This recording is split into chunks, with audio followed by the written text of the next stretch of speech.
Welcome to Cancer Unscripted. I'm Sloane Heller.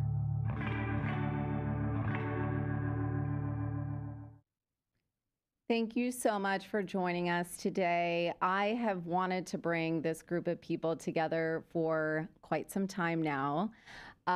Kris Saim, you and I have known each other for one chapter of my life, many years. We've been working together on your podcast, Dying Out Loud, for the last several months.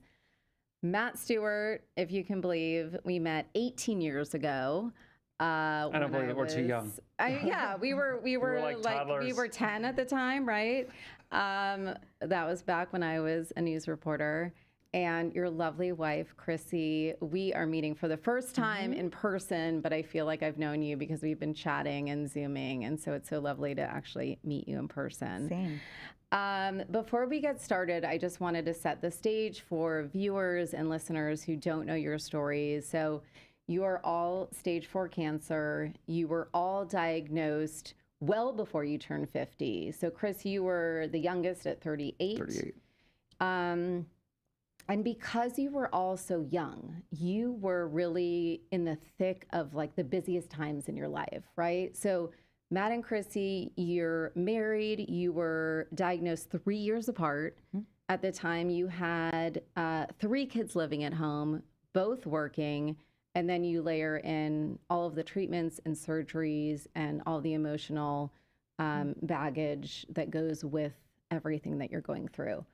Kris, at the time, you were single dad of 2, very demanding job. And again, now you're layering in surgeries and treatments. And then you all decide that's not enough. I want to add in more. And so you begin to start documenting your experiences and really your most personal, intimate thoughts about what you're going through. And even though you are all so different, and you have different, we're gonna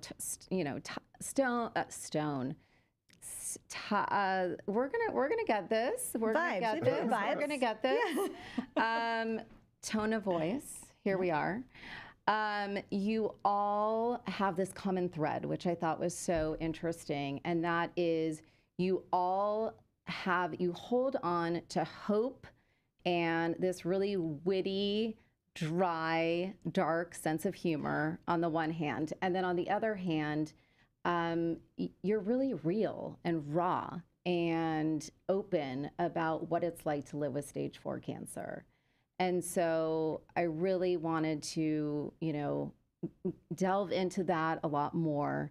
But first, I wanted to talk about for people who are watching and listening and don't know your stories. Chrissy, I wanted to start with you. So you have one of the rarest forms of cancer. Yes. If you could share a little bit about the diagnosis and the treatments that you've been going through for the last several years. I was 42 years old and just started feeling a little bit uncomfortable. And then within a month, I looked 7 months pregnant, and a CT exam revealed that I had a watermelon-sized tumor, a watermelon. Yep, there it is on the screen. So we had that removed, and it was not a baby, by the way. It was yes. I felt pregnant. I looked pregnant. I slept with my pregnancy body pillow and everything. Was it painful? You know what? A lot of people ask me that, and it wasn't. It was uncomfortable, but it was very similar to a pregnancy uncomfortable, where you just felt full, and it was pushing all the organs out of the way, and things like that. So it wasn't painful. That was but it wasn't fun. So we had that out, and unfortunately, it did turn out to be a very rare aggressive cancer called angiosarcoma. So sarcomas themselves are really rare, but angiosarcoma is even rarer. And then a subtype of that is where it comes primarily from the ovary, which is mine. So about a 1 in 1 million chance of getting this cancer. So I was 42. Our kids were 11, 14, and 16. And then so it began. Yeah, so I had some chemo for a year, and they were able to get all the tumor out during my surgery. So then I had chemo on top of that. So we thought maybe I'm clear, maybe. But 5 months later, it came roaring back. I had a clear scan 5 weeks later. It was the size of a grapefruit, so you can imagine how quickly that must have grown. And then I went on. I thought my first rounds of chemo were bad. My second, bout of chemo was horrible. It was more like I was inpatient for most of that summer, but it worked. So I mean, they call it the Red Devil. The Red Devil, yeah. That's how bad it was. The chemo it looks like red Kool-Aid. Looks like red That's Kool-Aid. literally the name That's of literally type the Red Devil. of chemo. Yeah. Wow. And so it's considered one of the strongest types of chemo. Yeah, andromycin is what it's called. Okay. Yeah, so then I took care of it. So that was great. I went on maintenance chemo for 2 years. And just as my body was getting a little tired, it's hard on your organs being on chemo for about four years constantly. They went ahead and took me off of the chemo, and it's been 9 months, and my scans are still clear. So I feel amazing because for the first time in 5 years, I haven't been on chemo for a long time. So I feel really great. The first time in 5 years. 5 years, yeah. Wow. So do you feel like you have a bit of normalcy at the moment, or as much normalcy as you can? Yes, as normal as you can feel after cancer. That's for sure. It's a very aggressive cancer. The recurrence rates, like 95%. So it's not a matter of if it comes back, but when. But I am so thankful for every day, and yeah. It was hard because when I was first diagnosed, we were both doing chemo at the same time. In fact, there was one time we did like back-to-back days, and we're both at home, miserable, in bed, and it's like, can you get this for me? And well, can you get this for me? Like, we're just miserable. So it was a blessing that she's been off chemo because she can take care of me like I was taking care of her before I was diagnosed. So we both kind of switched roles, right? From patient to caregiver and from caregiver to patient. Yeah, I mean, I wanted to ask that question, but since you brought it up, I mean, on those days where you are both so sick, who helps? Are your kids helping? Do you have family that are helping? How does that work? Depends how honest you want us to be. Are our kids helpful? Our daughter can be helpful. Yes. Yes, that no, tracks. honestly, they're helpful if you ask. If we ask. They're not going to go out of their way to be helpful. They're not going to be like intuitively like, oh, the dishwasher needs to be unloaded. Mom and Dad are feeling sick. I should probably help clean the house. That's not going to happen. That's not happening. But if we're like, can you please clean the house? Okay. Yeah. And then, they kind of clean it. They're still teenagers. Yes. It's a surface clean, if that. If that. So, Matt, turning to your story, you have stage 4 colorectal cancer. Talk about your diagnosis and where you are in terms of your treatment. So I was diagnosed at the age of, when I was 45, I had a colonoscopy because there were signs that something was off in my GI system. So they found cancer on a polyp, and we decided to do surgery and take out a piece of my rectum, about a quarter size of my rectum where the polyp had been. Put under a microscope, they're like, we're not seeing any cancer, didn't spread, you're good. I thought I was good, didn't need chemotherapy, move on with my life. So I did. And that was 2020. And then it was 2024 when I started feeling dizzy, and I'm like, what's going on here? So I went into the emergency room. Chrissy took me to the ER on a Sunday morning because I had double vision, I was nauseous, something was off, and I needed to find out. And they did a CT in my head, and they go, I hate to say this, but we found a tumor in your brain. We're thinking brain cancer, right? I'm not thinking colorectal cancer because that was taken care of 4 years ago. So they did a CT the rest of my body, and they find cancer in my lungs, a little tumor on my spine, and one on my rectal lymph node. And right away, they're like, well, it's probably colorectal. And I'm like, how? Like, I don't have it in my colon or my rectum, but it's everywhere else in my body. And the prevailing theory, we'll never know. The theory is that maybe during the surgery, there was a cancer cell in my rectum that escaped and attached itself to the lymph node and then started shooting out baby cancer cells all over my body. And so I'm a very rare case where I don't have it in my GI system, but we're treating it, and I've been on chemotherapy. since August of 2024. Every 2 weeks I go in. We've adjusted the chemo. I'm on immunotherapy now, and we're hoping it's working. We won't know for another few weeks. We'll take some more scans at the end of this month, actually, to find out. But I have chemo tomorrow. I just had radiation on the tumor on my back Monday, Tuesday, Wednesday. So it's an active treatment, constantly going in, just trying to stay alive long enough for doctors and researchers to create something that will destroy the tumors in my body.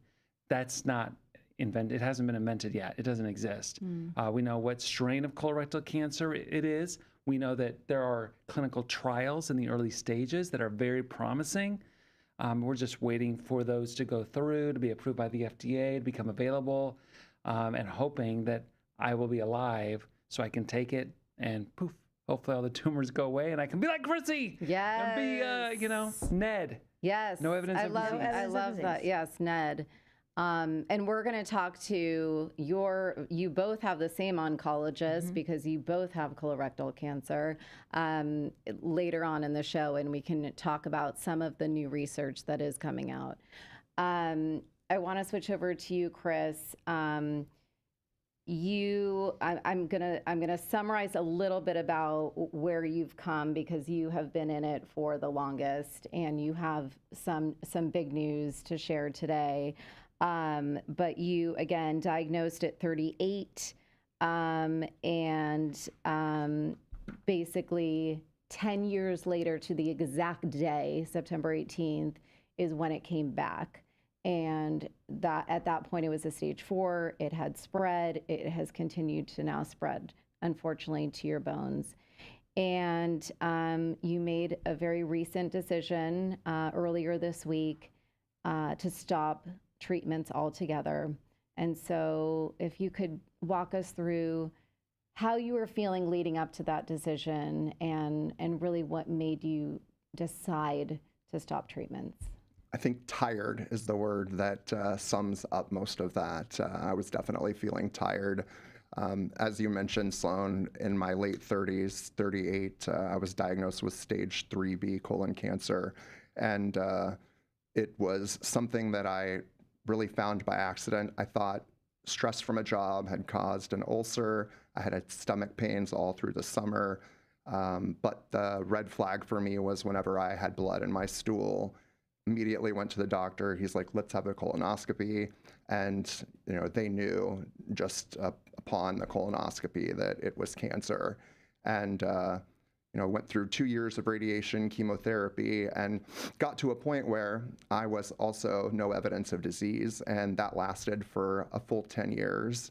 And on the same day, September 18th, 10 years later, found out that I had colon cancer that had metastasized to my lungs. So similarly to Matt, I don't have any colon cancer in my gastrointestinal system at all.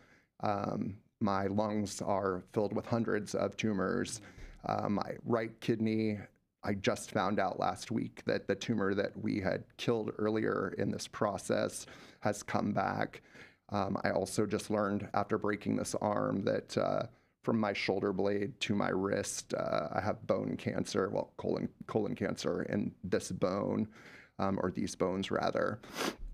So I think over the last 4 years since I've been going through, I've gone through 5 different types of chemotherapy, none of which have really done much other than slow down the spread of the disease. They've certainly, I think things probably could have spread a little bit faster without the chemotherapy, but I came to a point where it was time to weigh the pros and cons of, do I want to continue to live life with this fatigue and this level of tiredness when I still feel like I have things that I need to do or want to do?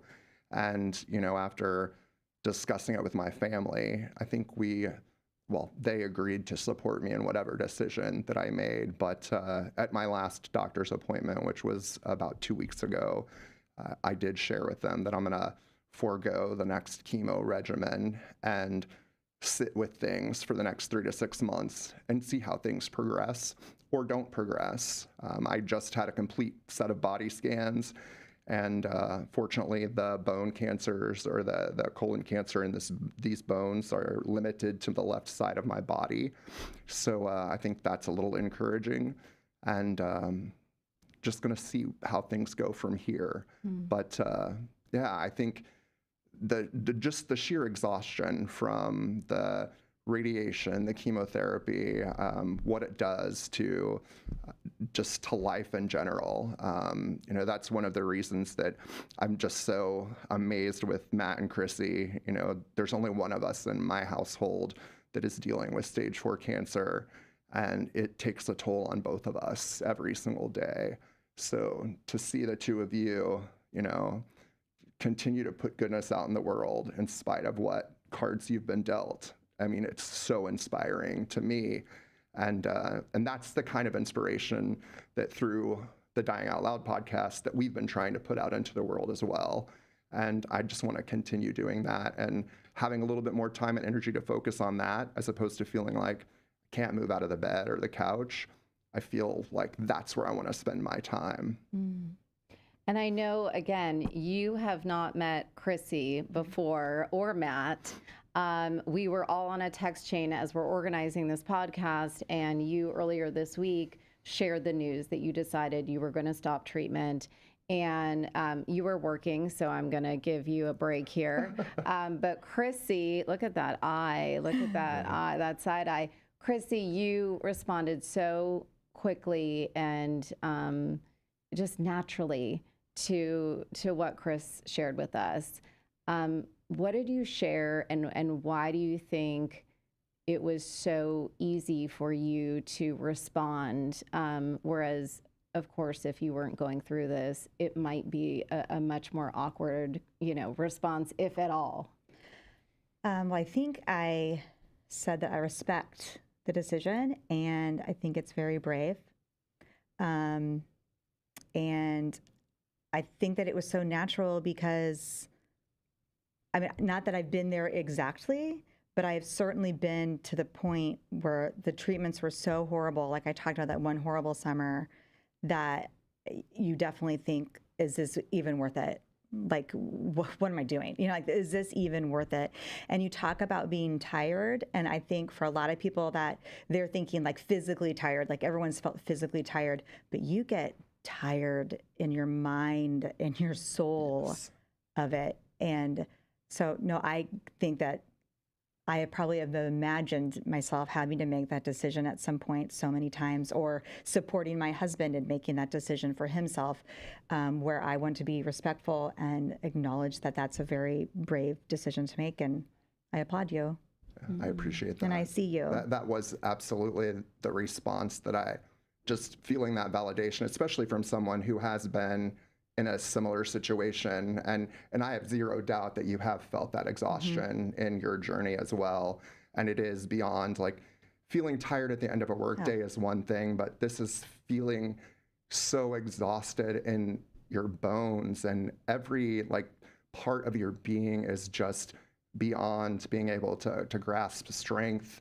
It's truly an awful feeling. And quite honestly, you know, it has done some things to my mental health over the last 4 years. I think I have, through therapy, gone beyond that, thank God. But it truly is a feeling that until you get there, you just can't understand exactly what that exhaustion and, you know, what that constant struggle feels like. Well, but I appreciated that. The truth is that when you're diagnosed with cancer, the first thing you think about is death, right? I mean, okay, I thought I was going to live to be 80, 90, you know, active, and now all of a sudden I'm 51 and I have stage 4 cancer, and so now I'm like, am I going to live to see 60? Like you're always thinking about death. And Chrissy likes to say, you know, it's important to have a healthy relationship with death. You know, we're all going to die anyways, but we're just faced with it sooner than a lot of other people. So we start thinking about death the minute we're diagnosed. And it doesn't dominate our minds, and it's not always sadness and darkness, especially when, you know, we have a strong faith. And so we lean into our faith as far as thinking, okay, look, this is not the end, it's the beginning of a new adventure. Whatever's next, you know, we're going to find out. but you start thinking about, how do I want to die, or when do I want to die? And at first it's, I'm still in that, I'm fighting through this stage, but I can only imagine, because look, this is not going to have a happy ending. I almost feel bad because we're so out there on social media and people love us and they support us, and it's been wonderful, and we feel all the love. And the whole time I'm just like, you guys know, like, I have cancer. Like, we're going to break all your hearts. That's right. We're going to break your hearts. Yeah. And I hate it, but that's just the truth. And so, and I think Kris has done a great job, right? He started a podcast after his diagnosis because he wanted to make a difference. He wanted to have a positive impact on people and leave a legacy. And that's what we're doing. We're trying to leave a legacy that's going to live beyond our lives, that people, we want to impact people beyond this existence, so that when we are gone, they're better people because we were here. That's right. And working with Kris for the past 6 months and now working with the two of you, it has already been so incredibly impactful. I can't think of another, job, client, project that I've worked on that has made such a long-lasting impact on my life. So in that, we started talking a little bit about just confronting death. And I think death is one of those things, it's this taboo topic, at least here in the US. Maybe it didn't used to be, back in the day where, people were dying younger and people were dying in their homes, and it was just sort of more of a part of daily life. Now it's much more private. We're living longer. We're trying to defy age. We're trying to defy death. And so, I love how open the three of you are about your own fears with it, but also, as you refer to, becoming friends with death and making peace with death. And Kris, of course, your podcast, Dying Out Loud, centers so much around that topic. For people who don't know about your podcast, talk us through just the concept of Dying Out Loud. So, long before it became a podcast, it was simply a mental health mechanism for myself. Whenever I was going into chemo every 2 weeks, I was in the chemo chair for roughly 8 hours a day. And there's not a lot to do unless you want to watch TV. And I thought certainly I can find something better to do with my time. So I started writing essentially goodbye letters to people that had an impact. Not because I was fixated on the fact that my life was ending, because I will tell you that until recently, I didn't really look at things that way. But what ended up happening was I had this beautiful collection of 74 letters to a variety of people, to my children, my husband, my mother, my brother, high school teachers that really left an impact on my life and my heart, and of course, a variety of friends, coworkers, family. And I had this beautiful collection of letters, and in my head, I was thinking, my husband Anthony would mail these letters after I passed away. And, the more that we started like making a checklist of things to do as, the disease progressed, and, I knew that there was going to be an end, that sounded and felt like such an unrealistic responsibility to put on any other human. And he and I discussed it at length, and the podcast, quite honestly, was his idea.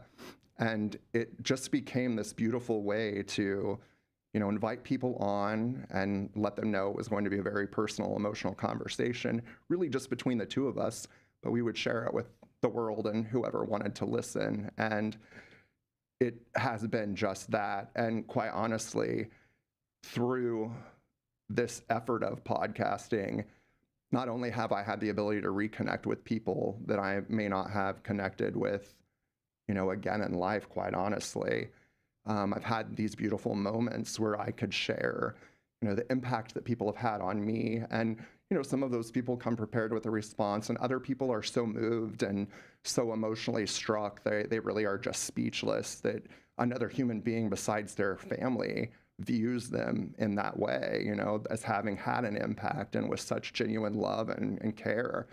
And I've even shared some things about my life that I have never shared out loud to other human beings.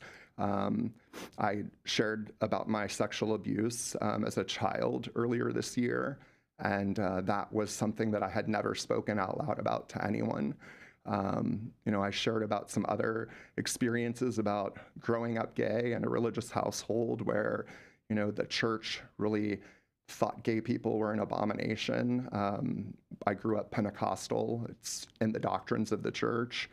And the struggles that I faced throughout, growing up and trying to figure out who I was and who I wanted to be.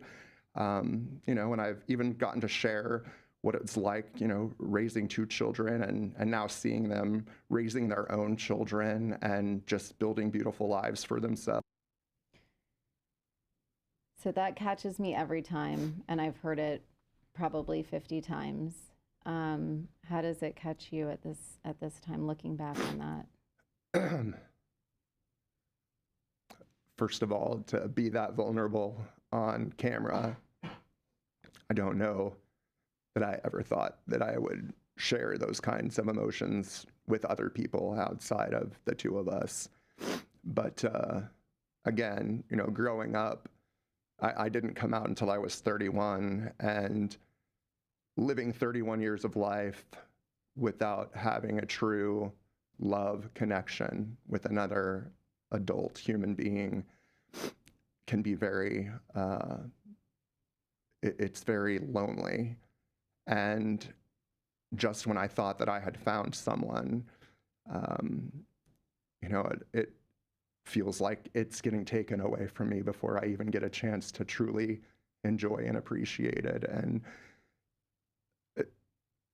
there's just no words to describe it. I think ripped off is what I said in the letter, and that's exactly what I feel like. I feel like I've kind of had the rug ripped out from underneath my feet. I'm very fortunate enough that right now we get to spend a lot of time together, and while the memories that we're making aren't the types of memories that I think most people aspire to make, they're ones that are filled with laughter and, joy and sarcasm and everything that makes both of us happy. And maybe, just maybe, we're going to take a road trip in September, health willing, and we'll actually get to make some more of those good memories. But yeah, it's been amazing to have a partner and a caregiver who understands your needs before you understand them. And I don't know that he, even today, realizes the impact that he's had on me. But yeah, it's definitely, thanks, Matt. Definitely just been, I guess, something that I'll be forever grateful for is having true love. And took a long time to find it, but at least I found it. Mm. And I know Matt and Chrissy, just as he's saying all of this, I know that you have found so much comfort. You would think as just, an observer that, oh my gosh, this married couple both have cancer. They're both going through this, how could they possibly do this? But at the same time, I've listened to so many beautiful interviews between the 2 of you where you talk about this silver lining and all of that, because there is this understanding between the 2 of you that you could never possibly have if you weren't both going through the same thing. And so I'm just curious how really going through literally, your cancers are different, but you're really in the thick of the same thing. How has that changed your relationship and your understanding of each other, especially you, Matt, understanding Chrissy, because you were, a couple of years after she was diagnosed? It's funny because, since Chrissy had cancer first, I didn't truly understand what she was going through until I was diagnosed. Well, how could you? She constantly reminds me. So I have chemo tomorrow. Mm-hmm. So tonight I'll start feeling sick, like the anticipation of chemo, okay, I'm going to get poison in my body tomorrow. And when Chrissy was first going through it, and she would tell me the same thing, and what did I tell you? He was like, just don't think about it. Oh, I love when men say that. Just don't think about it. I'm like, helpful. Thank you. Yeah, So I didn't think of that. so now I'll be like, I'm not feeling well. She's like, well, just don't think about it. Oh, what goes around comes around, right? Yes. But to answer your question, I think what happened was, and this is, I might tear up because I mean, Chrissy led the way, you know, and she was so brave. And she was just went in there and she was a fighter. And she's like, I'm doing this. Her why was us, you know, me and the kids. And she just took it like a champ. I mean, she went through hell and back. She lost her hair. She lost her eyebrows. Her fingernails were peeling off. I mean, she was sick. She couldn't get up sometimes. I remember she got back from chemo early and she's like, let's go for a walk. We would literally walk half a block and she would lay down on the sidewalk because she was so fatigued. Mm-hmm. And I would just sit there and wait for her to get some energy back. And we'd be lucky if we'd go like 2 blocks and come back and she would have to stop like every 2 steps and just lay on the ground. But I knew how important physical activity was. So I was like, I'm going to do it. I gotta walk. But it was that determination and it was that courage that when I was diagnosed, all I had to do was look at her, you know what I mean? And just say, okay, she set a high bar, so I better reach that bar, right? I better come with the same determination and courage. And luckily, I've got great support at home, just like you, right? It's so important to have a loved one to be there to support you, to understand, to listen, to cry. You know, I remember Chrissy, when early on, she's like, I want to talk about my funeral. And I was like, oh, no, I don't want to talk about that. That's, you know what I mean? She's like, Matt, she's like, I need to be able to talk to you about this. Like, this is important to me. And I had to learn that, you know, when you have a friend or a loved one with cancer and these thoughts are going through, they need someone. And if you're their someone, open up your heart. It's hard. You don't personally want to talk about their funeral, but if they want to talk about it, let's talk about it and just suck it up and do it for them because that's important to them and that's how you can be there for them. Why do you think, Chrissy, so many people are, and I know, Kris, you and I have talked about this quite a bit, how unfortunately there have been some friends in your life that simply could not handle it, and no judgment, but it was just too heavy for them to continue to remain a constant in your life. And so I'm just curious from your perspective, I don't know if you've experienced the same thing, but why do you think that so many people have this fear of maintaining this closeness with somebody who is going through a stage 4 cancer? I sometimes, the way I think about it, and one thing that's been surprising to me is that I call them first tier friends, like, you know, your very best friend, like, you know what I mean? Like the closest people in your lives. Some of those are the people that I can't be as honest with, and we can't talk about the funeral, and we can't talk because it hurts so much to think about it. When I pass, that's going to really affect their lives, and it's going to be really, really hard. So it's interesting how some of these second tier friends, and I don't mean that in a bad way, just like, you know, we're not friends that like best friends, talk every day. Some of those people are the ones that I can really share my feelings with and really process through some of these things because their life will be slightly less affected, you know? So, and I just think that it makes everyone feel so uncomfortable and so sad, and nobody wants to feel that way. And I understand. I mean, even yesterday at work, I was talking about you. You had some radiation, and we talked to the radiation oncologist, and I was sharing with her, and she's like, oh my gosh, Chrissy, I'm gonna need some wine if we're gonna have this conversation. And I was like, this is my everyday life. And we drink a lot of wine. I see in many of your pictures. I do. Champagne, wine. Oh yeah, Prosecco is my thing. Yes. I mean, little bubbles. I mean, and it did not start till cancer, because I'm telling you, every day should be celebrated. Every little fun thing that you do, celebrate it. So, yeah. It's so true. The other day I was having a bad day and I came home from work and I was just like, I took my nap and I woke up and I was in a bad mood. And I'm like, we're going to Mexican and getting margaritas because I'm turning this day around, right? Because we can't waste days. Like every day has to count because our days are numbered. We know that. Now, all our days are numbered, but I mean, when you have cancer, especially so, it stares in your face. You're staring at it in your face. Every day you wake up and you're like, thank you for another day. What am I going to do today to make a positive impact and to find joy? And if I've gone through the day and I haven't found joy yet, I'm getting that margarita. Might as well, Why not? Right? Yeah. I did see that post from you. I did want to go back to a quote that you shared, Kris, which was, you said, I wish that talking about death didn't make people feel like you were losing hope. In fact, it was a different kind of hope, a hope that you could live your life awake, right? Absolutely. Eyes wide open. And I would love for you to elaborate a little bit more on that, because again, Sure. I think people, it's such a black and white society, right? You feel like, you can't talk about death and maintain this hope at the same time. And so again, going back to my original setup, you've all thread that needle so beautifully. So why do you believe that talking about death actually frees you and potentially those in your life to potentially be more hopeful and live their life more preciously? I love that question. I think first of all, anytime you talk about something, you're unconsciously getting more comfortable with the subject. The sheer fact that, we're talking about funerals or we're talking about, impending death. I mean, the more that we can talk about it, the more comfort you can give people about the subject.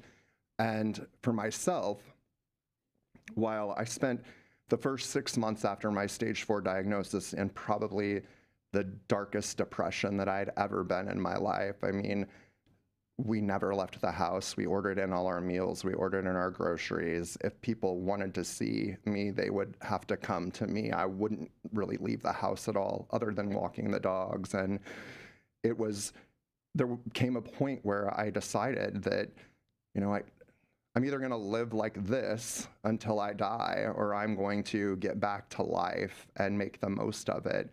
And I chose, obviously, to get back to life and make the most of it. But I think for me, at that point in time, when I decided to get back to things, I shifted my focus away from myself and I started thinking about the people who loved me. And I started thinking about how can I best prepare them for this when it happens, whether it's tomorrow or 1,000 tomorrows from tomorrow.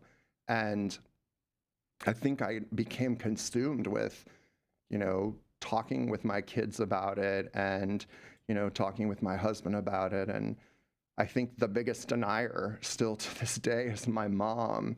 And, she's still praying every day that it's going to go away. And, I've asked her to shift her prayers to, it's not going to go away, but if you want to pray about something, could you pray that I don't have any more pain, like this broken arm, because the pain is the part that is unbearable. And if I can, go as peacefully as possible, that's the hope and the dream that I have at this point in time. And, as much as I would like to think that circle of people is comfortable with, with my passing whenever it happens, I get a reality check from my children every once in a while. I recently just advanced them some of their life insurance money, and I thought they would be excited to have a giant check, and they both were like, what do we do with this, and how are we supposed to feel about this? And I'm like, you're supposed to feel like this is something that I'm able to give you that wasn't able to be given to me by anyone, and make your life better with this. And that's all I'm asking of you. And the reason that I did it was because selfishly, I wanted to see it go to good use and make sure they made responsible decisions with it. And, but the reality check for me was, in that moment, their lack of excitement about that really opened my eyes to the fact that they're not quite as ready as I would like for them to be. And that's okay, because everybody has their own level of comfort with the situation as well. It's tough with kids. Yeah, I wanted to ask you, because you've got 3 kids, and I know everyone who I've shared your story with, their first question is, how did their kids take this news? Your first diagnosis and then your diagnosis 3 years later. Can you share a bit about the conversation that you had with them and how they responded? Well, it's been a bumpy road. They were at very tender ages, 11, 14, and 16. So our daughter was 11, and our boys were 14 and 16 when I was diagnosed. And we came back And we finally had all the information. That kind of a rare sarcoma sometimes needs to take some time for they really nail down what it is. So we had a month of limbo, like, what is it? How bad is it? What's going to happen? And we sat and talked to them about it. And I think there was a lot of theories where, Maddie was so young, our daughter was only 11, but the boys were a little bit older. And remember, kids can Google. I mean, so you have to tell them some of the truth because they're going to Google this. And we just decided we're all going to be in this ship together, because I think some people were like, well, you wouldn't have to tell Maddie the whole story. And I'm like, I don't like that. I don't like secrets. Let's just all be together on this, so then we can all support each other, because especially with those kids, no one's going to understand what they're going through more than their siblings at the same exact time. So we sat and had a whole conversation about it. Our middle son, who I think is the more sensitive one, would barely look at me in the eye and was clearly just processing, was very quiet, clearly processing. Our older son, who's a little more cerebral, had lots of questions. And our daughter, Maddie, was just sobbing. And in that moment, I just said, like most families, we have been taking time for granted. And there are some things that I may never get to do together. I may not get a clap for you at your high school graduation. I may not get to pin your veil on at your wedding or hold your babies. But if there's something that you want to do with me, now's the time. And Maddie said, I've always wanted to go to Paris with my mom. And I was like, oh, I didn't know. I mean, but that we can do. Yes. So we did. Actually, the week before I had, I recurred. Like I knew the recurrence, but we were supposed to leave the next day. So I was like, oh, we're not missing this trip. So we had a great trip. But so that's how we did it then. And the boys struggled more, I think, just being boys, and how, boys aren't allowed to share their feelings and all the societal things. But and then when it was Matt's turn, unfortunately, Well, she had to break the news. It's like you're calling the people that you love most, that you've spent your whole life protecting them from harm, but you can't protect them from this. And I literally called my children and broke their hearts. Mm. Yeah, it's been tough for the kids, but like my oldest son, he's been home for the summer for an internship, and he's like, Dad, let's go out to dinner, just the two of us. So it was last night. We went to dinner. And we just talked for like 2 hours. He's 21, so we had beer together. And, he wants to move back to Kansas City because he wants to be close to us, because you can tell he's just, I don't know when you guys are going to die. I want to spend as much time with you as I can until then. And you hate to see your kids limit themselves because of your cancer. But at the same time, you respect the fact that they understand that our time is limited together. So Chrissy and I, we've written a book. That's going to come out here in October about our whole cancer journey. And Maddie, our daughter, wrote some things too. And in fact, Chrissy has a passage. Yes, You'd like me to? Sure. Organically. It's a short I've kind of blown up this whole script, so let's just roll with it. Let's roll with it. So the book is, Matt and I go back and forth, so we each have voices. And then our daughter, Maddie, is a part of it too, which I think is really special, because I don't think there's a lot of memoirs out there about children with parents who were sick. And so it's a very unique perspective.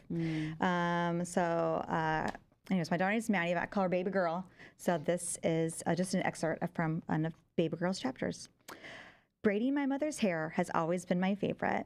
My hands need to keep busy while I'm sitting down, and my mom is always there, patient, still, present. Braiding her hair feels intimate in a way that little else does, like a conversation between my hands and her hair. It makes me feel tethered to her, rooted in something soft and safe.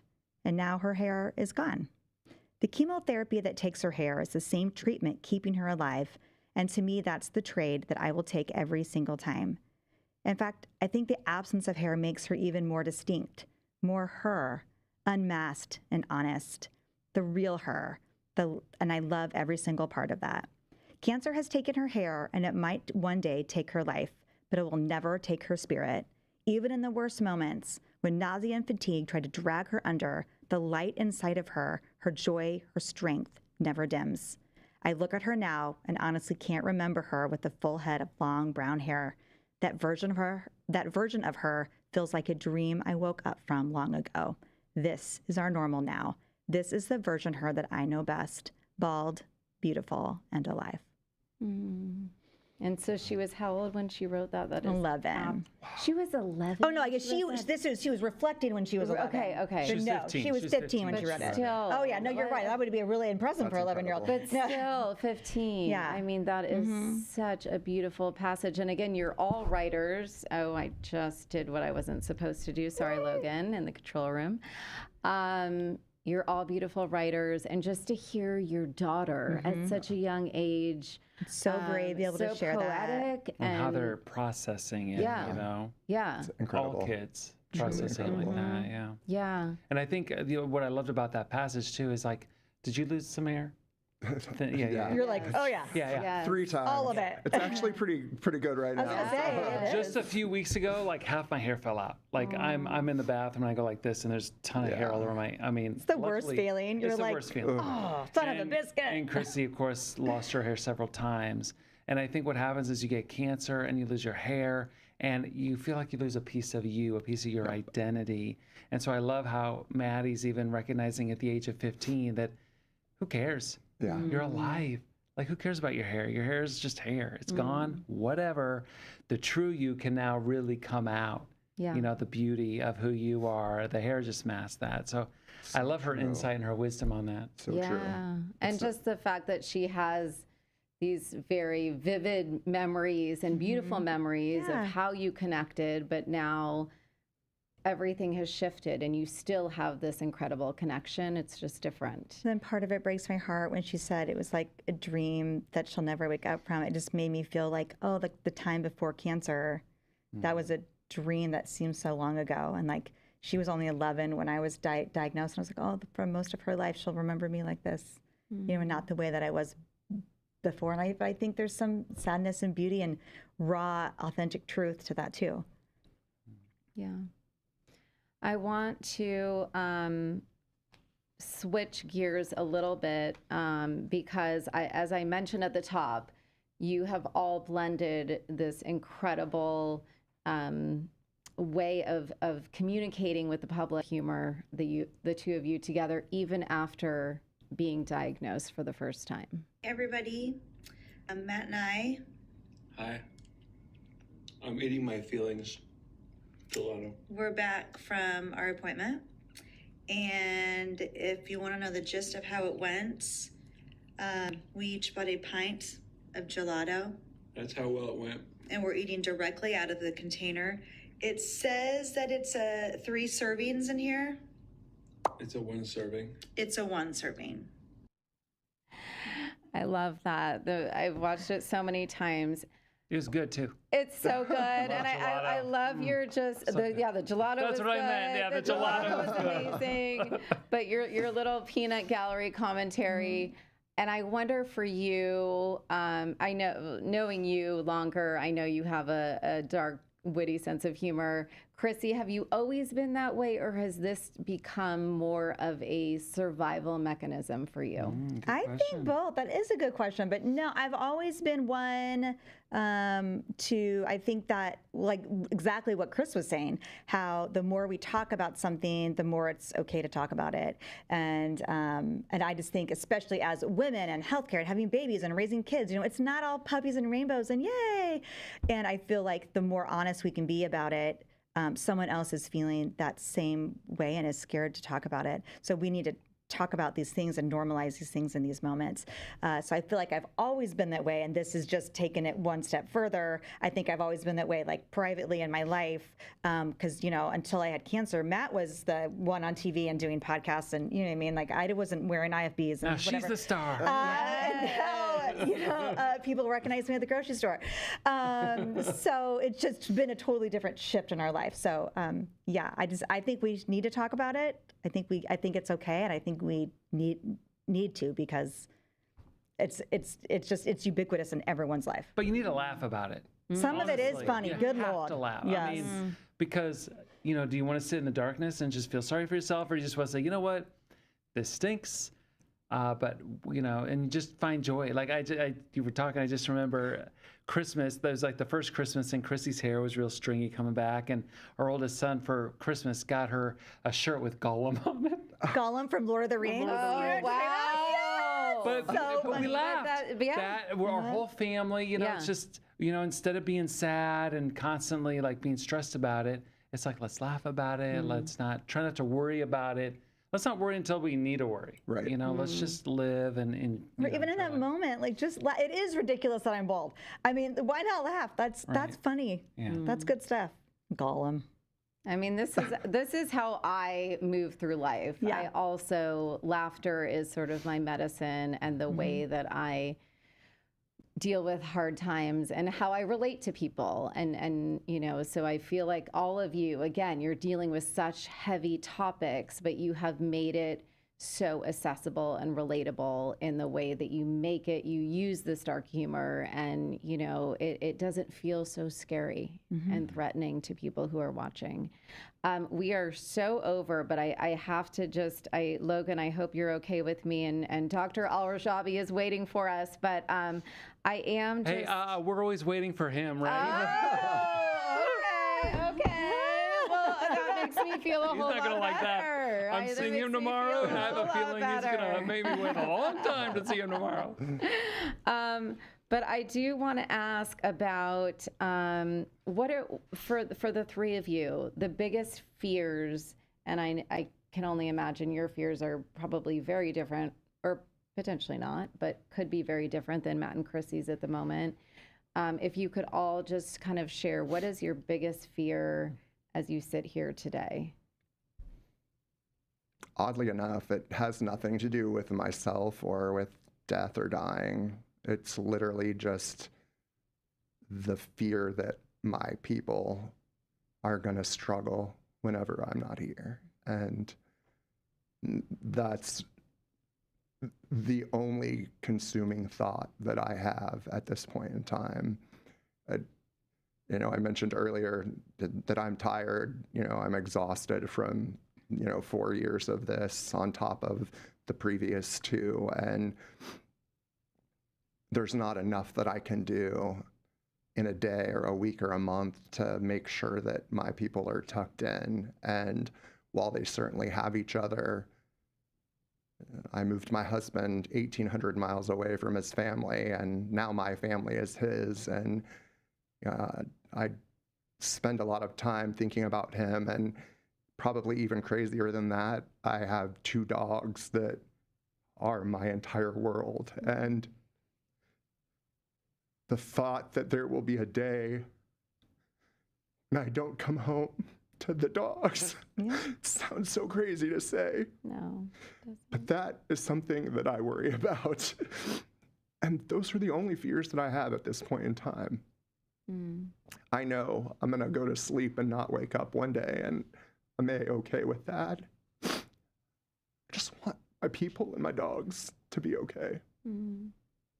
But I think everything that you have done over the past 2 years plus with your podcast and these incredible letters and the ability to record them and in real time have people respond to what you've said, this is a gift they will have for the rest of their lives. And I think that is so special, because anytime that they're missing you and they want to not only hear your voice, but see you, they will always have that. So true. For you, Matt, what is your biggest fear as you sit here today? Mine's a little more selfish. That's okay. You're all allowed to be selfish. I became a journalist because I have a fear of missing out. Always have. Like, I want to be there. I want to be a part of it. I want to know what's going on. And so the thing I fear is, like, I'm going to miss out on weddings and grandbabies and seeing my kids grow older and seeing them get new jobs and joy and all that, and traveling the world with my wife. You know, I don't want to leave Chrissy out. I fear all these great moments that we have. And so that is my biggest fear, is just, I don't want to die, because I have so much more life to live. And I really want to enjoy all those moments that I know are ahead of me. So I just, that's my biggest fear. I don't know, what's yours? Well, nothing makes me cry like talking about Matt dying. One, definitely want to second what Kris said, is that we all know that these very special people and animals in our lives, like, we're going to be our deaths are going to be a plot point in the narratives of their lives. You know what I mean? And like, as we know, a plot point in any book or novel or, I mean, a movie, like, where do they go from here? And we hope that they're going to be okay with whatever that happens. But I think I'm most scared of losing Matt. For the first 3 years, we really thought I was heading out, I'll tell you. And we were ready. You know, Matt, we had talked about all the things, and Matt was going to carry on our legacy and our parenting and everything into the future without me. And I felt comfortable with that. And then now, the way things are, I mean, it's a very real possibility that we could lose, I mean, Matt could go first. And so I'm going to make sure that you're there and that your kids know you and that everything that you are lives on in our lives and in our families' lives. That's a really big responsibility, and that's really scary. Is there, for both of you, again, because you're both going through this, is there almost a constant in your mind, like, is my wife going to die first? I mean, as you're just saying, like, and how is that for you? I mean, are you constantly thinking, like, is it going to be me? Is it going to be Chrissy? No, Chrissy's right. I mean, like, you know, when she was going through it, it was, okay, Chrissy's going to pass. I'm going to raise the kids. And we came to terms with that. And there's a lot of tears. Don't get me wrong. We cried a lot. Even logistics. I mean, you know, financial things and things like that. Like you readying yourself to leave. Yeah.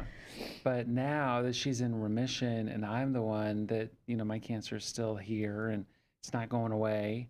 It's growing real slowly. Like I feel good today, but how am I going to feel tomorrow? So, yeah, so I think it has shifted now. I'm optimistic that I'm going to live to be 103, right? I mean, not realistic, but I'm going to fight for what I can.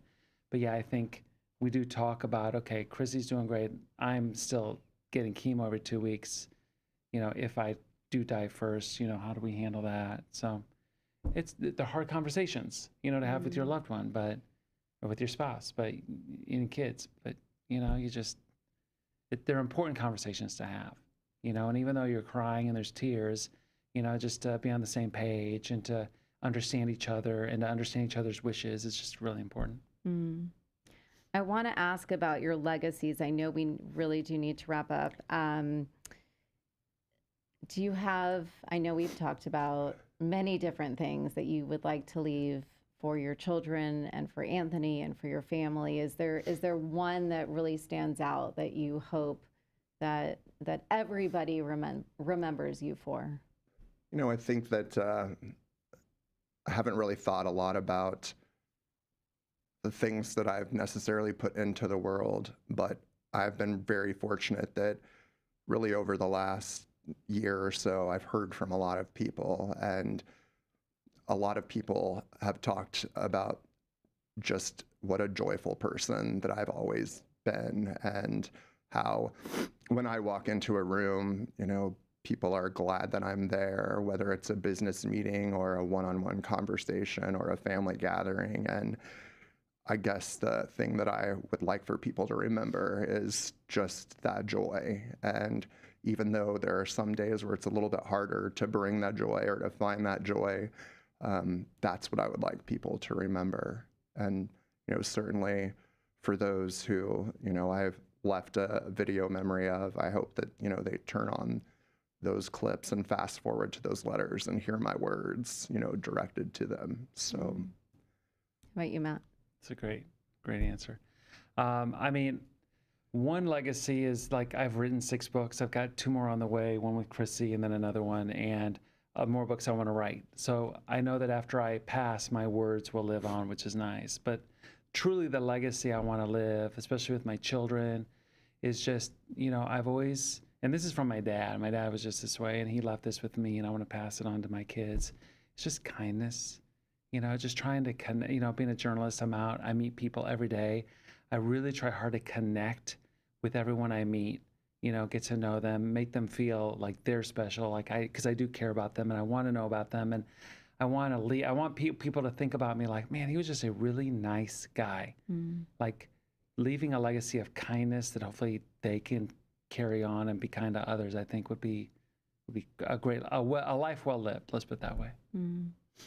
How about you? You stole my answer. Well, that's You can have the okay. same You can- one. you can have the I same am so kind. I will let you have that answer. You know what? You have the same AOL email account. Yeah, so it's you can vintage, certainly baby. have the same legacy answer. Yes, I was going to say leave people better than you found them, but I can shift. I'll be, okay.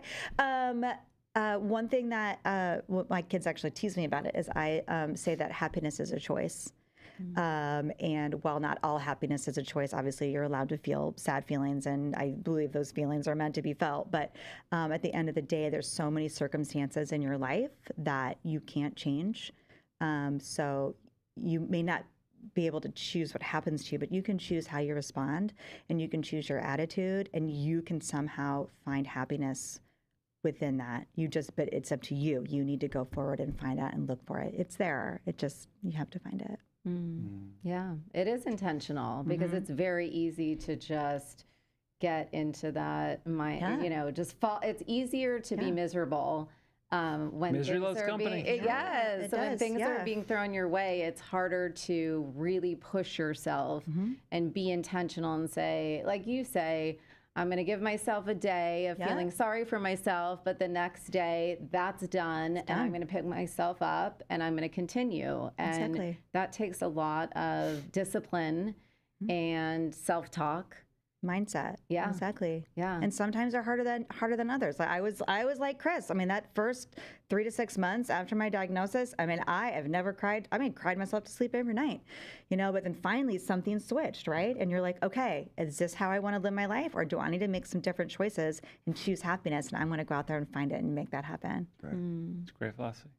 Is there anything, I missed a lot of things that I wanted to cover, but that's okay. We will figure out maybe a part 2. But is there anything that you wanted to share before we bring in Dr. Al-Rajabi that I did not cover that you think is really important that you want to share with people who are listening or watching, and maybe they have cancer or a loved one has cancer, or maybe they're just caught in a dark part of their lives. They're healthy, but mentally they're not healthy. What would you share?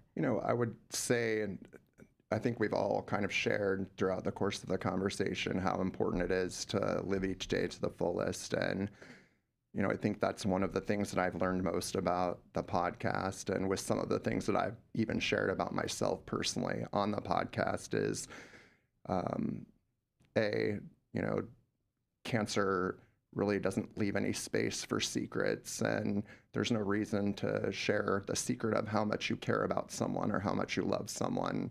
Those are words that should be spoken and followed up with actions, and everybody gets a choice and a chance to do that every single day, whether it's via phone call, FaceTime, text message, or in person, and just making sure that the people that you love know how much you love them. That's probably the best advice I think I can give anyone. And it probably took me, I'm 52 now. It probably took me until I was 50 to figure that one out for myself. But, better late than never. Matt, I'm going to have you tackle that question when we're with Dr. Al-Rajabi. So don't leave him hanging much longer. But Chrissy, before we say a short farewell to you,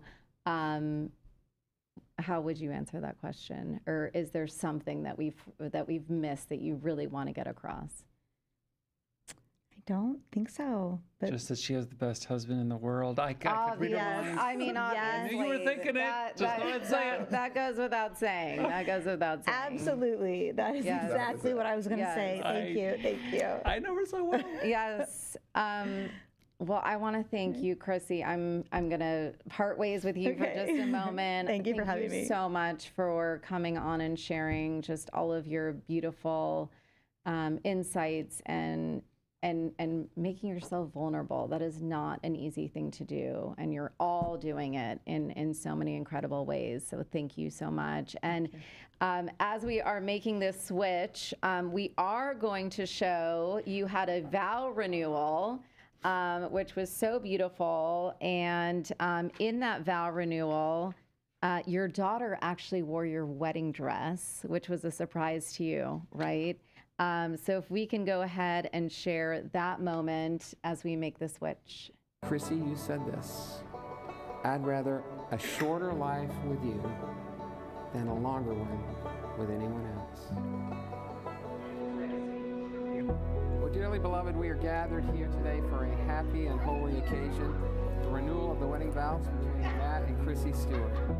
One of the things that we promised ourselves is that we are going to really enjoy each and every day and each and every moment, whether it's together with our kids, with you, because there's no guarantee for tomorrow, you know. We just don't know what our future holds, and it is scary for us. Gratitude. I am so thoroughly grateful.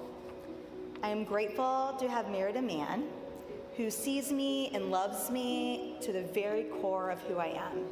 I knew that he'd be a good husband when I married him, but he has far surpassed my expectations.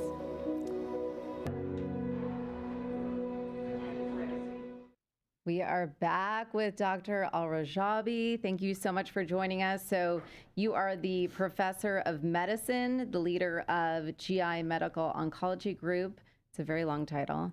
At the University of Kansas Cancer Center. Did I get it all right? You got it. Amazing. Okay. Thank you so much for joining us and, of course, for being patient with my Barbara Walters interview. So I wanted to just start, obviously, you are the oncologist, or not obviously, but you are the oncologist for both Matt and Kris.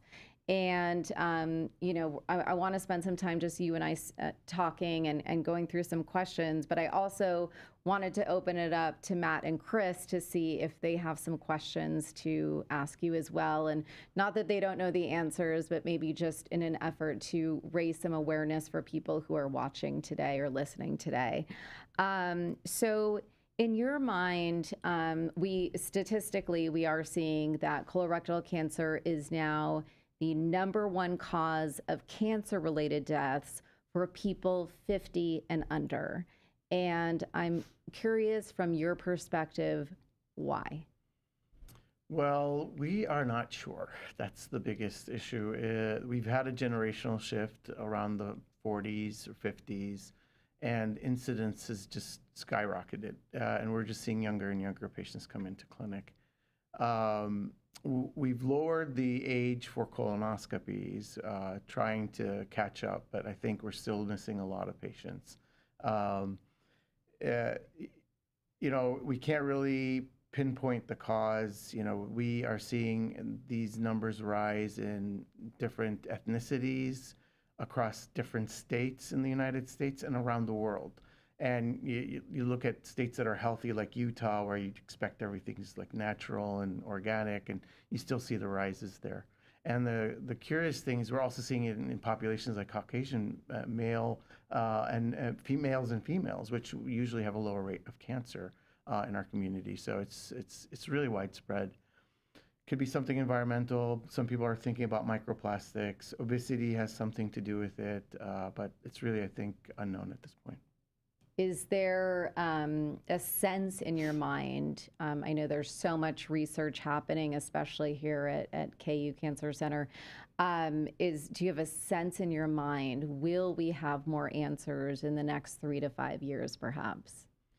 I think we are definitely working on discovering patients earlier, and prevention is always the best cure, so we don't end up dealing with more advanced disease.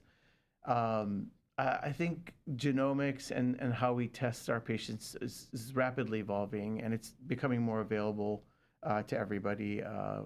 And different tests, whether it's blood-based or tissue-based tests, are really more widespread and affordable. In the past, it was much more expensive. So I think we'll start looking at what are the characteristics that are most likely at risk and affected, and eventually, hopefully, identify them sooner. But right now, a lot of research is being conducted in this space, and right now we've actually started our own obesity section at the Cancer Center, because we feel that that's related to a lot of our cancers, and trying to figure out how that changes your risk. But I don't see anything right in the next few years. I think we're going to have to keep working at it. Mm.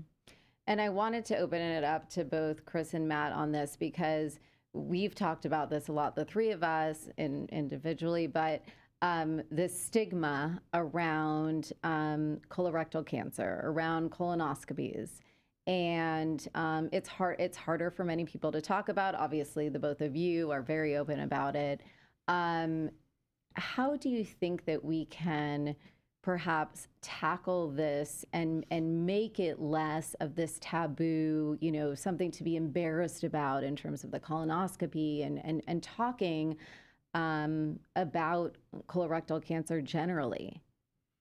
I mean, and just to throw in, we've had multiple celebrities who have recently died from colorectal cancer, some of which, completely kept it secret until after they died. And it seems that there was maybe perhaps that much shame around it.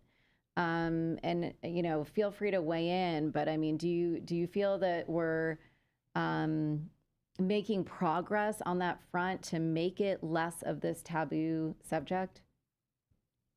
I personally think, and it's probably because I've been involved in the conversation now for more than a decade, it feels like more people are paying attention, and certainly, when you lose someone like Catherine O'Hara, for instance, who, you didn't hear until the very end that, she passed away from rectal cancer. One can only imagine that, that was a very private journey that she didn't care to share publicly. But you do wonder, is it because of the fact that it's an unsavory topic to talk about? I mean, there's a book for children called Everyone Poops, and for Pete's sake, we all do. Yes. I think I talk about poop probably every week, at least for a while, with someone. And again, similar to our topic of death earlier, the more you talk about it, the more I think we can normalize it. And that's, I think, something that we can all share, is making sure those conversations are happening, getting people to have their colonoscopies when they're eligible for them, and really just getting the topic out there and letting people know. I think that statistic from the American Cancer Society is so staggering to me. At 38, when I was diagnosed with stage 3, I was still 7 years away from even being eligible for a normal colonoscopy. And until we get to a place where the 20-somethings and the 30-somethings who are going into these smaller rural towns, and, their GI issues are being dismissed as, stress or anxiety whenever, there's a cancerous polyp, resting in their colon or in their rectum, I think that we still have a lot of work to do. Mm. Do you feel that there is progress on that front from just an awareness, destigmatizing perspective on this topic? I think there is an improvement, especially with us losing very prominent celebrities recently to colon cancer. I think I agree with Kris. No one talks about poop, and I ask all the time about poop. That's the main questions in the clinic, because you have to actually be aware of your body, and especially the colon cancer is really the canary in the coal mine in GI malignancies. It's not just colon cancer; it's pancreatic cancer. We're seeing younger and younger patients with pancreatic cancer, bile duct cancers, esophageal cancers. So it's one of many diseases in the GI tract that are just increasing. And I think the more we talk about it, the less stigma is around it. And the more people realize, well, yeah, that heartburn, it's been there for a long time. Or, my bowels haven't been normal for weeks now. I think something's wrong. I need to get this checked out. And then the biggest issue, especially with patients that are young, is 70% of them actually see 2 to 3 physicians before anyone orders a colonoscopy or a test to take care of, look at their stools or anything like that. So it's something that patients have to be more aware of and advocate in figuring out. Dr. Al-Rajabi, do you think the stigma around colon cancer has stunted research on developing a cure or developing medicine for it? I think, colon cancer hasn't been the most popular cancer of what we deal with, but I think with folks like you and Kris and other patients that we've had the privilege of being part of their journeys, we're really needing to get that information out. And I think at this point, I know lung cancer and breast cancer have just a higher incidence, but we're really catching up there. And we don't want it to be too late when colon cancer and pancreatic cancer become the number 1 and 2 causes of death from cancer in the United States. So, I think the more we're aware, the more research dollars come in, the more important it is to, governing bodies to help support this type of research. And I know we're still a ways out from really understanding the cause of this increase, but in the interim, are there things that people can modify in terms of their lifestyle, in terms of what they're eating, just to be able to take some sort of control and some sort of proactive action? So I think a healthy, balanced lifestyle is what we basically say, but most of our folks on this podcast today are very healthy, and they're very, they exercise regularly, and but I think that's the best thing you can do for colon cancer. I think other things that we're seeing right now, especially with the introduction of GLP-1 inhibitors, the Ozempic, Zepbound type of drugs, we are actually seeing a slight decrease in risk in patients that have a high family risk of colon cancer. Now, this could be, a very soft signal. We still have to do more research, but some of these drugs may have some effect, and that's why managing obesity, a very healthy lifestyle, watching what you eat. I personally feel red meats have something to do with it, so I minimize that as much as I can. Alcohol was recently mentioned as a carcinogen. What about my wine and margaritas? But I'm glad you did. But in moderation, moderation. That's what I'm saying. But I think those are the things that we have to. Smoking definitely has a risk to colon cancer. There's a link there. So these are things that we have to watch out for. But I think I've seen athletes that unfortunately develop colon cancer, and they've done everything right. It's just we just don't know why that happens, and we do all the genetic tests and nothing. Really. I was going to say, is there a genetic tie in all of this, perhaps? There is about 15% of colon cancers. 15 to 20%. You could see some form of genetic testing, but. Every year, we learn about more and more genes that could increase the risk of colon cancer and pancreatic cancer and others. In our practice, we routinely test all young patients. It's just a reflex test. We send out blood testing and make sure, especially if they have kids, that has implication not on the patient themselves, but their families too. We have to alert their families that their risk has increased, and we counsel. If there's something wrong, we usually use genetic counseling to help guide the families on what to do. And for people who are trying to really tap into their body and what is happening in their body, I mean, there's obviously some very clear red flags. Blood in your stool seems to be one of the really big ones. But what are some other symptoms that people might overlook that they shouldn't and are really cause for, making that, appointment as quickly as possible, perhaps even having a colonoscopy sooner, even if they just had one, is another question that I had. So maybe just starting with the symptoms that people might not be thinking about.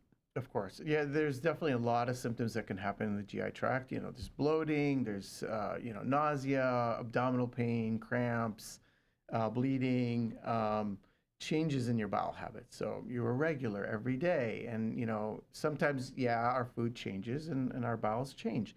But if it becomes a constant change, we're talking about a couple of weeks, that's when I would start to really think, is there something going on?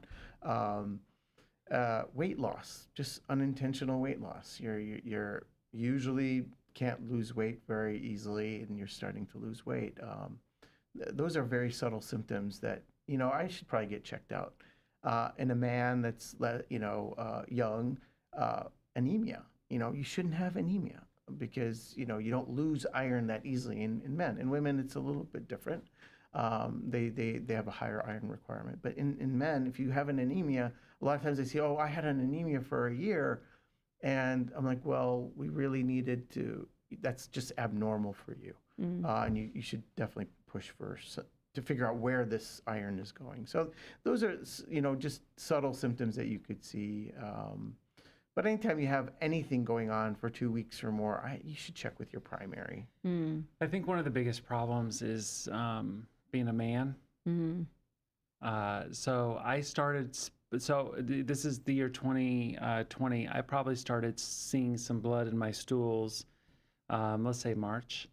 I didn't go to the doctor till October because it's going to go away. Or I had ketchup with my hot dog last night, or you know what I mean? I make excuses. Sure. I don't want to deal with this. Sure. And I think a lot of men especially don't want to take the time to deal with their health, and they think, I'll just ignore it, it'll go away, and then it gets worse. And then all of a sudden I'm seeing Dr. Al-Rajabi and I'm on chemotherapy where, I'm not saying that if I had gone right away in March, we wouldn't be where we are today, but who knows? Maybe we catch it 6 months earlier and I'm not here today, So I think the biggest thing, my biggest message to especially men is if you start feeling something's off, go get it, especially like you said, a couple weeks, go get it checked. I know it's inconvenient. You're going to have to take time off work. You're going to have to go to the hospital with your wife. You're going to have to take some tests. It's a whole day thing.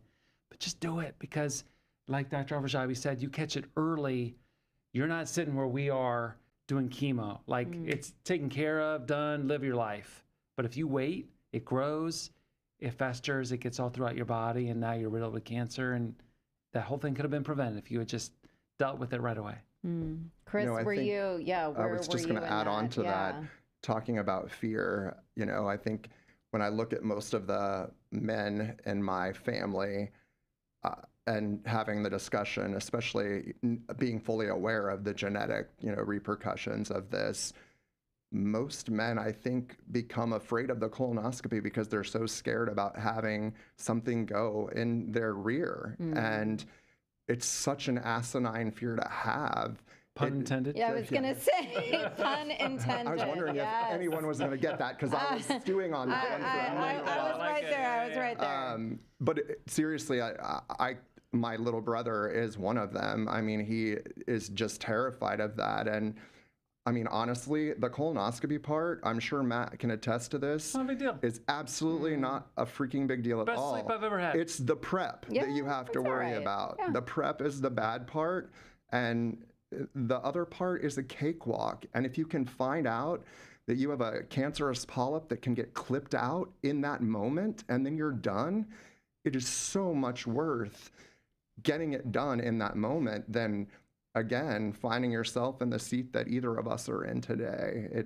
And it is that simple. I mean, they can go in and clip out polyps while they're in there doing a colonoscopy, and you can have it all done before you even wake up. And there's nothing better than going in for your first colonoscopy, and the nurse goes, I watch you every morning. Yes!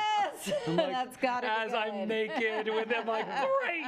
Have fun up there! Don't take any pictures. Right. That's wonderful. It's gonna be your new profile photo on Fox 4. Oh, yeah. Question, if you have had a colonoscopy fairly recently, let's say 2 years ago, but you start having these issues, and your colonoscopy, by the way, was clean, and you start having these issues, is that cause to have another colonoscopy sooner rather than what you were scheduled to have? Absolutely. I think it's at least cause to go back to your doctor and say, hey, there's something wrong. I know we've had a colonoscopy, and I've had patients where they've had colonoscopy, they've had surgery 6 months ago, and we scoped them again, and they're supposed to be scoped after a year, and we scope again, and then we find a second primary. It's very rare, but it can happen. And I think anytime you feel off, you just have to go see your doctor. And if it still is not getting better, go back and see your doctor. That's how physicians will realize that, okay, yeah, there is something here. It's not just what you ate. It's not your bowels have changed temporarily. Something is wrong. And it doesn't have to be a colonoscopy every time. There's stool tests that we can do now, the Cologuard test. We could test the FIT test. There's blood tests that they can try as a starting point. But eventually, just like Kris said, colonoscopy is the gold standard, and it is a prevention. So these precancerous polyps, when we snip them out, they have no chance to turn into cancer, and you've dodged that bullet. And if you have frequent polyps that we discover, then you may need more colonoscopies, but they benefit you because you end up sniping them out before they become a problem. And there are patients in our practice where every year they get colonoscopies because every year we haven't cleared all the polyps up until they stop producing polyps. Then we basically back off a little bit on their colonoscopy. So it's really important to follow up on that. Now I have a question for you, Dr. Al-Rajabi. This might be a dumb question, but No dumb question. I know that there's several strains of colorectal cancer. I know that, for instance, mine is slow growing.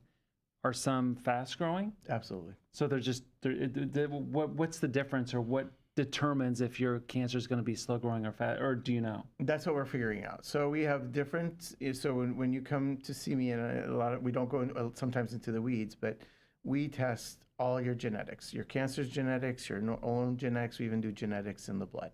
And we know certain, let's say, characteristics on your genetic profile can make your cancer more aggressive, but it could also make it a very good target for therapy. Just like one of your targets is an immune target. So that's why we would talk about immunotherapy. So some of these cancers can have pretty much half the survival of a standard run-of-the-mill cancer that doesn't have those type of mutations. So some of them are pretty aggressive. And right now, the wonderful thing about colon cancer research is we're developing so many targets for these specific mutations, like the KRAS mutation. Which I have. Okay. Exactly. And there's new drugs in pancreatic cancer. They're very promising in colon cancer. There's antibodies. There's new immunotherapy combinations. So there's a lot of things that are being tested. Now, all of this is definitely in the early stages, but some of them are actually looking promising going forward. And we are very fortunate to have a good portion of these trials at our institution, and we collaborate with a lot of investigators around the country. If we don't have it, I usually try to, point the patients in the right direction. Is there a particular treatment that you are most excited about as you're looking ahead? So I think our KRAS inhibitors this year stole the show in pancreatic cancer. KRAS inhibitors, this daraxonrasib drug that is being considered by the FDA, and fortunately we have the expanded access program at KU, has doubled the survival in pancreatic cancer, which we have basically, if you're talking about colon cancer being rough and dismal outcomes, in 15 years, we have been able to improve pancreatic cancer survival by 1 year. That's the best that we've done. And now it's almost doubled that. We don't even know how long this drug is going to work. So this drug, fortunately, also works in colon cancer, and we're studying it in colon cancer and combining it with chemotherapy. So that's one of the very exciting developments that we're seeing. There are antibodies where we could use the immune system to attack certain mutations like KRAS in colon cancers that are very promising too. Unfortunately, we can't get these drugs to our patients fast enough. And we have the studies, but... And why not? It's because studies are very expensive to run. They're spread out to 50 different institutions like ours in the United States. Every institution is clamoring to get one slot for their patient. Every few weeks, they release a slot. So we're all like running frantically just to get our patients on a study. And it's really hard, and our waiting lists are very long with patients that need these studies. So it's just funding is a big issue. It still is a very big issue. And running trials is very complicated. And there's a lot of patients that need trials. So there's a long waiting list. Anything else that the two of you want to ask? I have one other question, but anything else that you want to ask your incredible doctor while you have him? Not that you're not going to see him very soon. I see him tomorrow. Yes, exactly. Anything else that you want? Not necessarily a question, but just extreme gratitude.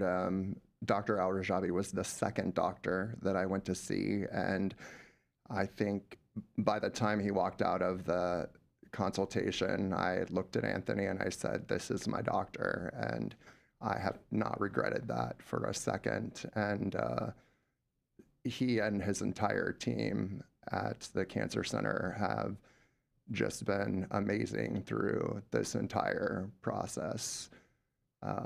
So I just extreme gratitude from myself and my entire family just for the care and your due diligence along the last 4 years. I'm going to reserve my words for my outcome. Oh, yes. Fair enough.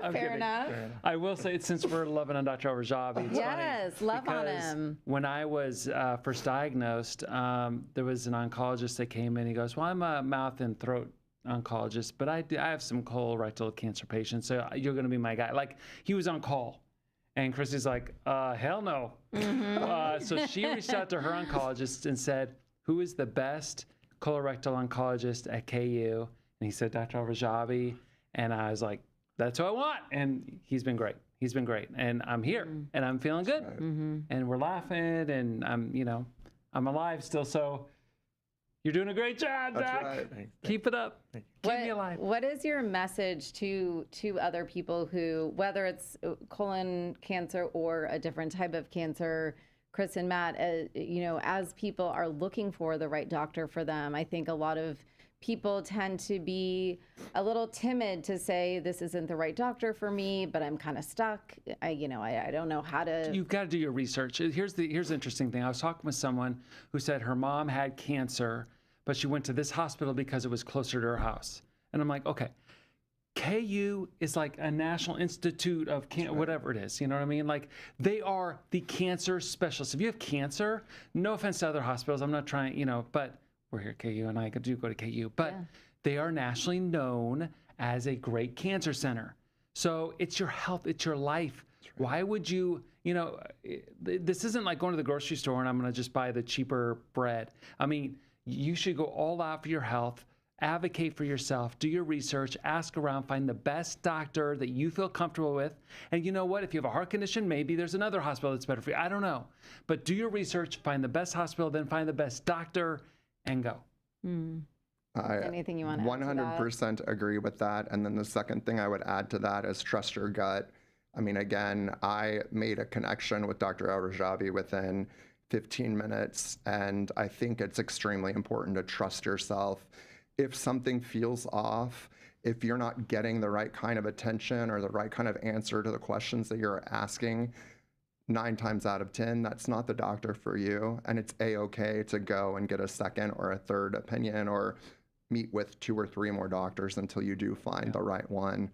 But again, why would you trust your health with any other institution besides the University of Kansas Medical Center whenever by far it's the best place for healthcare in this area? Drive the hour to get to those appointments. It could save your life. So I would never second guess my decision to come here. Anything that we did not, I know there's so much we could cover, but in terms of, just a message that you really want to make sure that people who are listening and watching take away from this, what would that be? I think I want to also express my gratitude, honestly, Kris,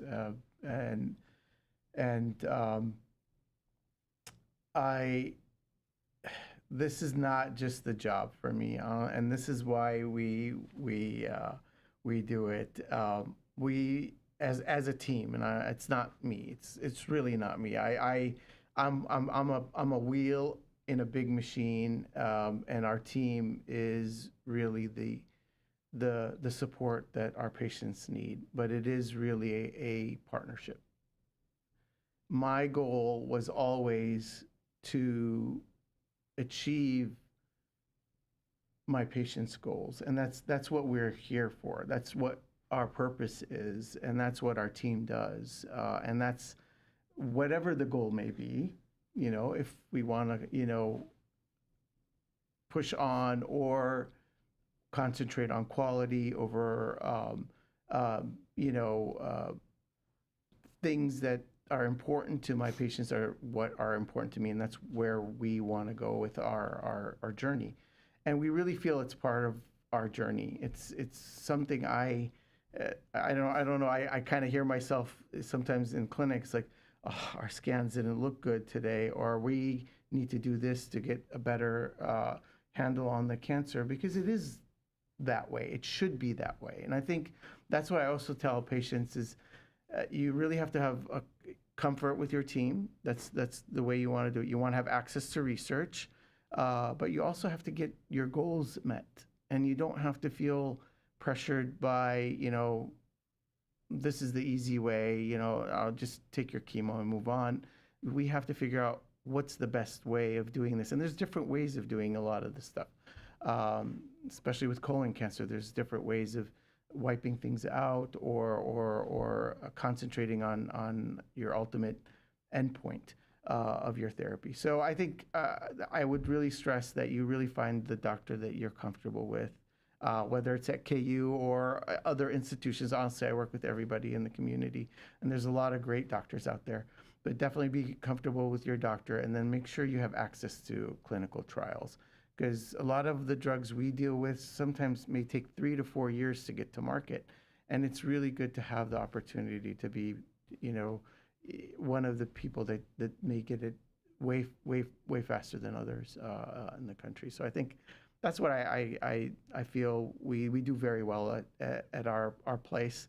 And I'm just blessed and proud to be part of this team and part of this journey with you both. Really, it's really an honor. Just listening to you guys on this podcast has definitely been very profound. Well, thank you so much, Dr. Al-Rajabi, for joining us.